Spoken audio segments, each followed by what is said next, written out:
শিরোনাম বাংলাদেশ 4টি প্রদেশে বিভক্ত হলে শাসন ব্যবস্থা কেমন হবে? এতক্ষণ শিরোনাম শুনলেন, এবার বিস্তারিত। জনপ্রশাসন সংস্কার কমিশন দেশে পুরনো 4টি প্রশাসনিক বিভাগের ভিত্তিতে 4টি প্রদেশ গঠনের সুপারিশ ভাবছে। কমিশনের পরিকল্পনা হল রাষ্ট্রীয় নিরাপত্তা ও অন্যান্য গুরুত্বপূর্ণ বিষয় বাদে অন্যান্য বিষয়গুলোর ব্যবস্থাপনা প্রদেশের হাতে রাখ।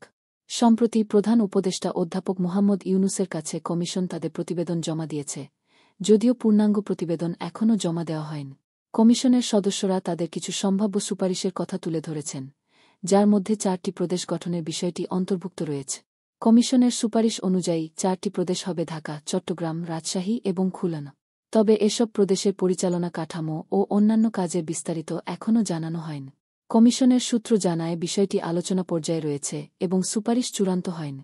বাংলাদেশে একাধিক প্রদেশ গঠন নিয়ে আলোচনা নতুন ন। কিছুদিন আগে উপদেষ্টা এম সাখাওয়াত হোসেন 5টি প্রদেশ গঠনের প্রস্তাব দিয়েছিলেন, যার মধ্যে প্রতিটি অঞ্চলের জন্য পৃথক প্রদেশ থাকবে এবং কেন্দ্রীয় সরকারের কিছু গুরুত্বপূর্ণ বিষয় থাকবে।